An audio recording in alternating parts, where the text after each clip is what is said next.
अस्सलामुअलैकुम जी, कैसी हैं आप सब मेरी प्यारी प्यारी बहनें। आई होप आप सब ठीक ठाक होंगी और अल्हम्दुलिल्लाह मैं भी बिल्कुल ठीक हूँ। सबसे पहले तो आप सबको जुम्मा बहुत बहुत बहुत मुबारक। जुम्मा जो है ना बेसिकली मुसलमानों की ईद होती है, तो हर घर में जुम्मा जो होता है ना वो बड़ा अच्छा बिज़ी और सब मर्द हजरात घर पे होते हैं, चाहे वो आपके भाई हैं या आपका हस्बैंड है या आपके बाबा हैं। तो फिर जुम्मा जो है ना बड़ा मज़े का, बड़ा खुशगवार सा दिन होता है। और हमारी एक वैसे भी जो है ना हमारी मजहबी अटैचमेंट भी जो है ना इस दिन से होती है। तो जुम्मे के दिन की शुरुआत बहुत अच्छी हुई थी। आज जो है ना सुबह से बड़ी अच्छी हवा चल रही थी। वैसे मेरे साथ आज सुबह बड़ा अजीब हुआ। कल के जो व्लॉग में आपने देखा होगा कि मैंने बच्चों को टैंक बना कर दिया था और वही टैंक मैंने थोड़ा सा पी लिया। मैं ये नहीं कह रही कि वो अच्छा नहीं है, भाई आपको पसंद है तो आप लोग पियो, लेकिन मुझे तो वो बिल्कुल भी सूट नहीं किया। और मेरी आवाज़ से शायद आपको पता लग रहा हो कि मेरा गला जो है ना काफ़ी ज़्यादा ख़राब हो गया है। और सुबह जब मैं उठी तो मेरे से तो बिल्कुल बोला भी नहीं जा रहा था, लेकिन अल्हम्दुलिल्लाह मैंने कुछ थोड़ी मेडिकेशंस की हैं जिसकी वजह से अब मैं जो है ना कुछ हद तक बोल पा रही हूँ। अच्छा भाई, जुम्मे को ना अबू बकर रात को ही मुझे कह के सोया था आपने मुझे वाइट वाले कपड़े पहनाने हैं। ये वही कपड़े हैं जो कल के व्लॉग में आपने देखा था मैं अबू बकर के लिए नहीं लेके आई थी ना। अगर आपने नहीं देखा तो भाई इसलिए कहती हूँ कि आप सब्सक्राइब के बटन को जो है ना क्लिक करें और बेल के नोटिफिकेशन को दबा दें ताकि आपको मेरी आने वाली वीडियोस जो है ना जल्द से जल्द मिल जाएं। तो भाई यहाँ पर बच्चे जो थे ना माशाल्लाह से रेडी हो गए थे और बड़ा अच्छा फ़ील कर रहे थे क्योंकि पिछले कुछ दिन में ना ऐसा था, गर्मी इतनी ज़्यादा थी और रात को ठीक से सोया नहीं जा रहा था ना, तो सुबह लेट उठ के फिर बड़ा मसला हो रहा था। तो क्योंकि आज जुम्मा था, मुझे ज़ाती तौर पे भाई जुम्मा ख़ुद बहुत पसंद है, यानी जुम्मे वाले दिन की गहमा गहमी रौनक, वो प्यार जो सब इकट्ठे बैठ के खाना खाते हैं, नाश्ता करते हैं, वो चीज़ ना मुझे बहुत पसंद है। और क्योंकि अपने घर में मैं सिंगल फैमिली है हम लोग, तो हमारे घर में इस तरह का कोई सीन नहीं होता है ना। तो अब मुझे अच्छा लगता है कि बड़े बुज़ुर्ग हों घर में और ये सब, मुझे ये चीज़ें बहुत अट्रैक्ट करती हैं ना।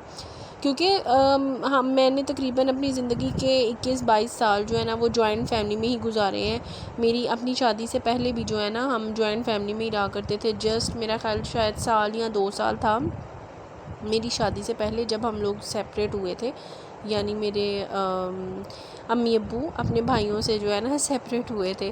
तो नहीं तो पहले हम चाचू वगैरह सब हम इकट्ठे रहा करते थे और वो इतने मज़े के दिन थे, आप यकीन नहीं कर सकते। जुम्मे वाले दिन जब जुम्मा आता है मैं उन दिनों को मैं बहुत ज़्यादा मिस करती हूँ। जब ईद आती है मैं उन दिनों को इतना मिस करती हूँ। रमज़ान होता है तो वो जो चीज़ है ना वो शायद हम लोगों के दिल से कभी भी ख़त्म नहीं हो सकती ना। मुझे नहीं पता कि कौन से लोग हैं जो ये चीज़ कहते हैं कि भाई हम लोग अलग रहें, हम लोग सेपरेट रहें।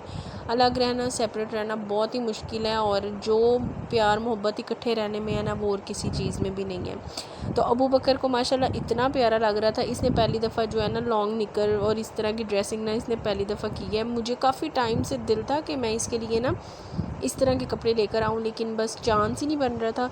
तो आज फिर जो है ना इसने बड़ा अच्छा इसको बहरहाल ये सूट करा था। भाई यहाँ जो है ना मैं बच्चों के नाश्ते की तैयारी कर रही थी और आज जो है ना हम खाएंगे आलू बैंगन के साथ पराठा, साथ दही, और बड़े मज़े से करेंगे हम नाश्ता।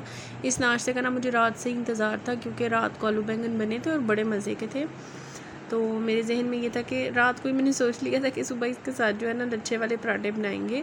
अच्छा, मैं अपने लिए, मुझे क्योंकि जो है ना पराठा सूट नहीं करता है, बस मेरी तबीयत ठीक नहीं रहती इसकी वजह से ना, तो फिर मैं अपने लिए जो पराठा बनाती हूँ ना तो उसमें मैं पराठे के अंदर लगा लेती हूँ घी और फिर तवे पे मैं उसको घी नहीं लगाती। तो इस तरह से जो है ना वो रोटी पराठा या आप उसको जो भी कह लो वो बहुत मज़े का बनता है। अच्छा, यहाँ पर ना मैं आपसे थोड़ी सी बात करना चाहती हूँ, आप बस वीडियो को देखें, एंजॉय करें और फोकस भाई मेरी बात पे रखें।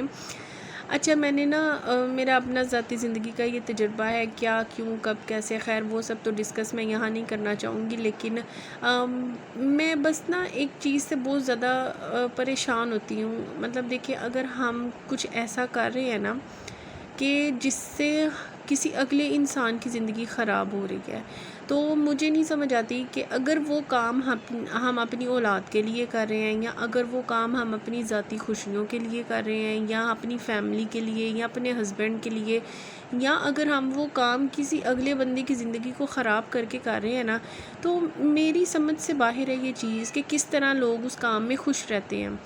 यहाँ पर हमारे हाथों से किसी जानवर की जान चली जाए या किसी परिंदे को नुकसान हो जाए तो सारी रात नींद नहीं आती। मैं अपनी बात कर रही हूँ, बहुत से लोग ऐसे होंगे जिनका बड़ा काइंड हार्ट होगा। मैं ये नहीं कह रही कि भाई मैं बहुत अच्छी हूँ, लेकिन भाई है ऐसी बात कि हम लोगों के दिल में रहम बहुत जल्दी आ जाता है।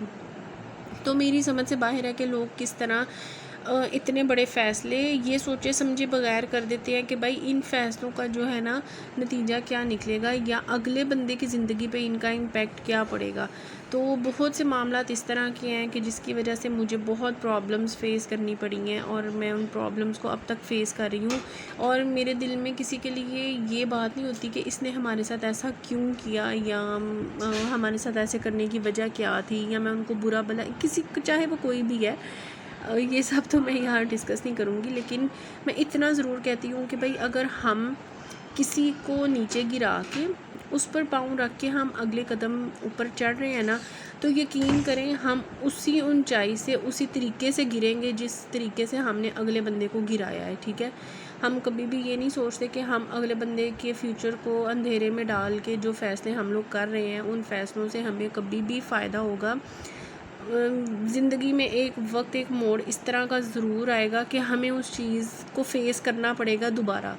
जिस तरह अल्लाह ताला का हुक्म है कि भाई दुनिया जो है ना मकाफ़ाते अमल है, तो हम जो अमल आज करेंगे हमें कल वो अमल फ़ेस करना पड़ेगा, चाहे वो हमें अपनी औलाद की सूरत में करना पड़े, चाहे हमें वो अपने किसी भी तरीके से भाई इसको फ़ेस करना पड़े। तो कोशिश किया करें, मैं अपनी हर वीडियो में आपके साथ ये बात कहती हूँ तो मैं भाई ऐसे ही नहीं कहती ये मेरी अपनी ज़िंदगी का तजुर्बा है कि आप ख़ुद भी खुश रहो।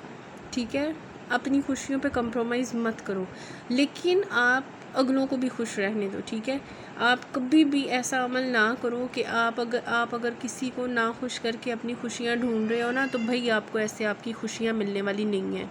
आपको ऐसे आपकी ज़िंदगी, आपको अपनी ज़िंदगी के मयार, स्टैंडर्ड, स्टेटस, वो सब कुछ आपको नहीं मिल सकता जब तक आप अगले बंदे को उसका भी ख्याल नहीं रख रहे। तो ठीक है, बहरहाल ये आई होप आप मेरी इस चीज़ को समझ गए होंगे। और बस ये मेरे अंदर काफ़ी दिनों से ये चीज़ जो है ना मेरे अंदर चल रही थी, तो मैंने सोचा मैं आप लोगों के साथ भी शेयर करती हूँ कि अगर आप में से कोई भी ऐसा करता है या आपके साथ ऐसा हुआ है तो आप अवॉइड करें दूसरों को परेशान करना और अपनी खुशियों को ऐसे तरीके में ढूंढें जिससे अगले बंदे को परेशानी ना उठानी पड़े।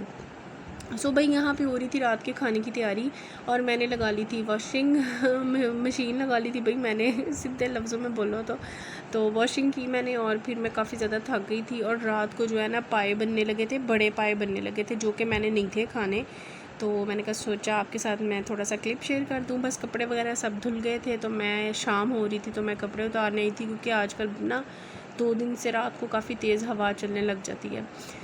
सो ये मेरा आज का व्लॉग था। आज आपसे मैंने दिल की बड़ी दिल की बात की। तो अगर आपको अच्छा लगा हो तो मुझे ज़रूर बताइएगा और मेरे बच्चों को मुझे अपनी दुआओं में लाजमी याद रखिएगा। और हमेशा की तरह मैं यही कहूँगी कि ख़ुद भी खुश रहें और अपने से जुड़े हुए रिश्तों को भी खुश रखने की कोशिश करें कि किसी को आपसे दुख और तकलीफ़ ना मिले। और बस यही मैं कहना चाहूँगी। ठीक है, तो वीडियो को कर लें लाइक, चैनल को कर लें सब्सक्राइब, अपने फ्रेंड्स एंड फैमिली के साथ शेयर करें, मुझे सपोर्ट करें। I really want to be grow up. तो अपना रखिएगा ढेर सारा ख्याल, मुझे और मेरे बच्चों को अपनी दुआ में याद रखिएगा। नेक्स्ट व्लॉग तक के लिए टेक केयर एंड अल्लाह हाफिज़।